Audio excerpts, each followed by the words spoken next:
क्या आपने कभी सोचा है कि हम कैसे सुन पाते हैं? यह एक अद्भुत प्रक्रिया है जो हमारे चारों ओर की ध्वनियों को हमारे कानों तक पहुंचाती है। हमारे आसपास की दुनिया ध्वनियों से भरी है, चाहे वह शहर की भीड़ हो, जंगल की आवाजें, समुद्र की लहरें या चिड़ियों की चहचहाहट। हर ध्वनि का अपना एक अनोखा महत्व है, लेकिन ये ध्वनियां हम तक कैसे पहुंचती हैं?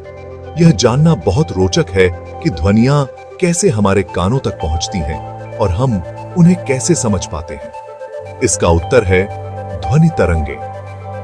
जब कोई वस्तु वाइब्रेट करती है तो यह अपने आसपास के माध्यम में कंपन पैदा करती है, जैसे पानी में फेंका गया पत्थर लहरें पैदा करता है।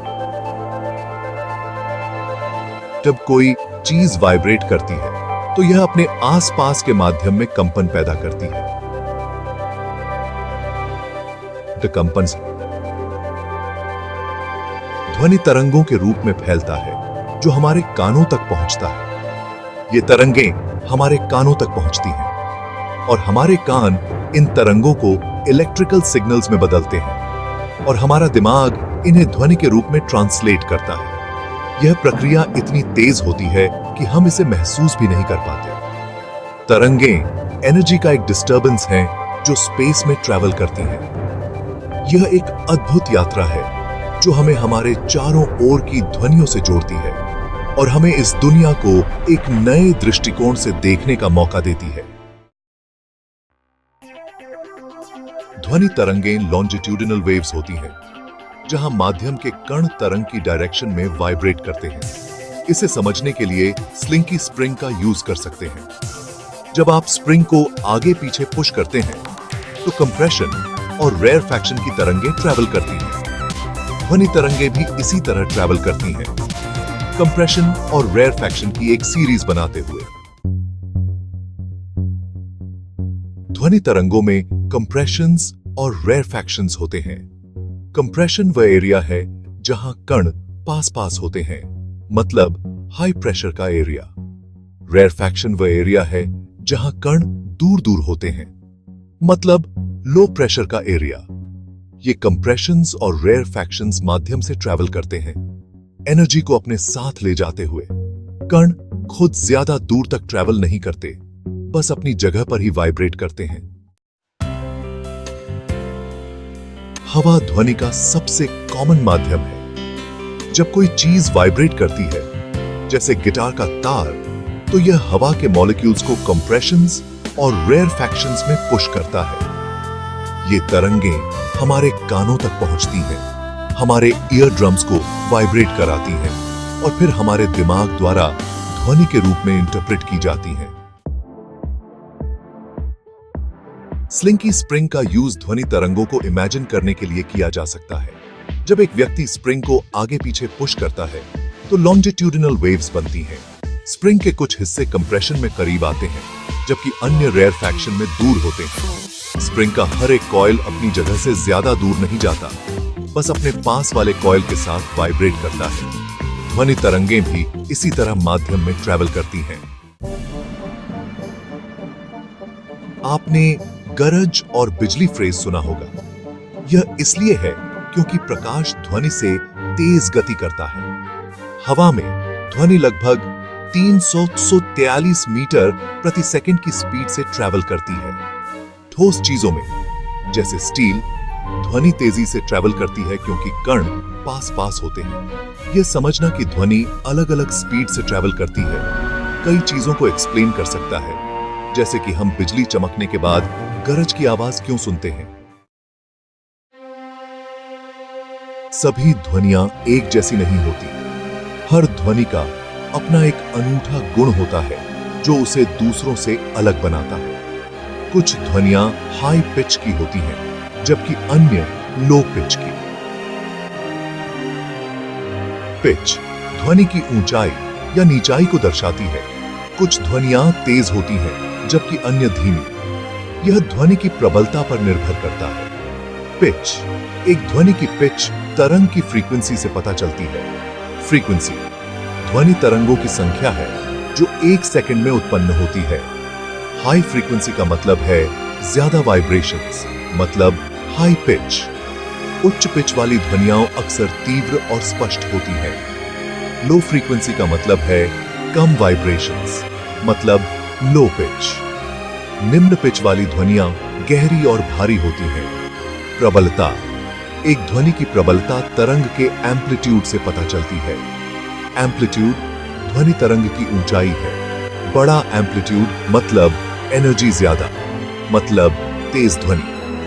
तेज ध्वनियां अधिक ऊर्जा के साथ उत्पन्न होती हैं। छोटा एम्पलीट्यूड मतलब एनर्जी कम, मतलब धीमी ध्वनि।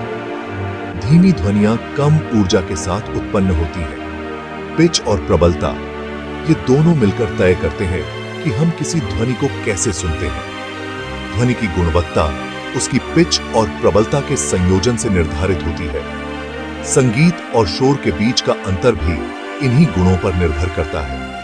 संगीत में ध्वनियां एक निश्चित पैटर्न में होती हैं, जो सुनने में सुखद लगती हैं, जबकि शोर में ध्वनियां अनियमित और असंगठित होती हैं, जो कानों को कष्टप्रद लग सकती हैं। उदाहरण के लिए, एक ऑर्केस्ट्रा का प्रदर्शन संगीत है, क्योंकि इसमें ध्वनियां एक निश्चित ताल और लय में होती हैं। वहीं एक व्यस्त सड़क का शोर अनियमित और असंगठित होता है।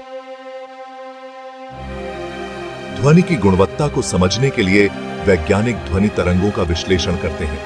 वे पिच, प्रबलता और अन्य गुणों का अध्ययन करते हैं ताकि यह समझ सकें कि हम ध्वनियों को कैसे अनुभव करते हैं। इस प्रकार संगीत और शोर के बीच का अंतर समझना हमें ध्वनियों की दुनिया को बेहतर ढंग से समझने में मदद करता है। यह हमें यह जानने में सक्षम बनाता है कि कौन सी ध्वनियां हमें आनंद देती हैं और कौन सी हमें परेशान करती हैं। ध्वनि तरंगें हर जगह हैं और हम हर समय उनका यूज करते हैं। चाहे हम घर पर हों, सड़क पर चल रहे हों या किसी सार्वजनिक स्थान पर, ध्वनि तरंगें हमारे चारों ओर होती हैं। ये तरंगें हमारे जीवन का एक अभिन्न हिस्सा हैं और हमें विभिन्न तरीकों से प्रभावित करती हैं। कम्युनिकेशन ध्वनि तरंगें हमें बातचीत करने में मदद करती हैं। जब हम किसी से बात करते हैं तो हमारी आवाज ध्वनि तरंगों के माध्यम से दूसरे व्यक्ति तक पहुंचती है। चाहे वह आमने सामने की बातचीत हो, फोन कॉल हो या वीडियो कॉल, ध्वनि तरंगें हमारे संवाद का माध्यम बनती हैं। शिक्षक कक्षा में पढ़ाते समय, विद्यार्थी प्रश्न पूछते समय सभी ध्वनि तरंगों का उपयोग करते हैं। जब हम बोलते हैं तो हमारे वोकल कॉर्ड्स वाइब्रेट करते हैं, जिससे ध्वनि तरंगें बनती हैं। ये तरंगें हवा के माध्यम से यात्रा करती हैं और हमारे कानों तक पहुंचती हैं। इसी प्रकार जब हम गाते हैं या कोई संगीत वाद्य यंत्र बजाते हैं तो ध्वनि तरंगें उत्पन्न होती हैं और हमें आनंदित करती हैं। मनोरंजन ध्वनि तरंगें एंटरटेनमेंट का एक इंपॉर्टेंट हिस्सा है। संगीत, फिल्में और वीडियो गेम्स सभी में ध्वनि तरंगों का महत्वपूर्ण योगदान होता है। एक संगीत कार्यक्रम में बैंड के विभिन्न वाद्य यंत्रों से उत्पन्न ध्वनि तरंगें हमें संगीत का आनंद देती हैं। थिएटर में फिल्म देखते समय ध्वनि प्रभाव और संवाद हमें कहानी में डूबने में मदद करते हैं। म्यूजिक, मूवीज, वीडियो गेम्स सभी में ध्वनि तरंगों का यूज होता है। जब हम घर पर मूवी देखते हैं या वीडियो गेम खेलते हैं तो ध्वनि प्रभाव और संगीत हमारे अनुभव को और भी रोमांचक बनाते हैं। ध्वनि तरंगें हमारे मनोरंजन का एक महत्वपूर्ण हिस्सा है और हमारे अनुभव को समृद्ध बनाती हैं। चिकित्सा, अल्ट्रासाउंड इमेजिंग जैसी मेडिकल टेक्निक्स में ध्वनि तरंगों का यूज होता है। डॉक्टर अल्ट्रासाउंड मशीन का उपयोग करके शरीर के अंदर की तस्वीरें लेते हैं। ये ध्वनि तरंगें शरीर के विभिन्न अंगों से टकराकर वापस आती हैं और एक तस्वीर बनाती हैं, जिससे डॉक्टरों को निदान करने में मदद मिलती है। नेविगेशन, चमगादड़ और डॉल्फिन एकोलोकेशन का यूज करते हैं। ये जानवर हाई फ्रीक्वेंसी वाली ध्वनि तरंगें निकालते हैं और अपने आसपास की तस्वीर बनाते हैं। ये ध्वनि तरंगें वस्तुओं से टकराकर वापस आती हैं और उन्हें अपने वातावरण का एक स्पष्ट चित्र प्रदान करती हैं। वे हाई फ्रीक्वेंसी वाली ध्वनि तरंगें निकालते हैं और अपने आसपास की तस्वीर बनाते हैं। इस प्रक्रिया को इकोलोकेशन कहते हैं, जो उन्हें शिकार खोजने, बाधाओं से बचने और अपने समूह के साथ संवाद करने में मदद करती है। ध्वनि तरंगें न केवल हमारे जीवन में बल्कि प्रकृति में भी महत्वपूर्ण भूमिका निभाती हैं। ध्वनि प्रदूषण मतलब बहुत ज्यादा या अनवांटेड ध्वनियां हमारे स्वास्थ्य को नुकसान पहुंचा सकती हैं। तेज ट्रैफिक, कंस्ट्रक्शन वर्क और तेज म्यूजिक ध्वनि प्रदूषण बढ़ा सकते हैं। ज्यादा देर तक शोर में रहने से सुनने की क्षमता कम होना, स्ट्रेस, हाई ब्लड प्रेशर और नींद में परेशानी जैसी प्रॉब्लम्स हो सकती हैं। ध्वनि प्रदूषण को कम करने के लिए शोर वाले उपकरणों से दूर रहें, हेडफोन्स का वॉल्यूम कम रखें और साउंड अब्सॉर्बिंग मटेरियल्स का यूज करें। ध्वनि तरंगें हमारी दुनिया को आकार देती हैं। सिंपल कंपन से लेकर कॉम्प्लेक्स साउंड्स तक ध्वनि हमारे एक्सपीरियंसेस को और भी बेहतर बनाती है। अगली बार जब आप कोई ध्वनि सुने तो उन अद्भुत तरंगों के बारे में सोचें जो उस ध्वनि को आपके कानों तक लाती हैं। यह हमें उस अदृश्य दुनिया की याद दिलाती है जो हमें घेरे हुए है।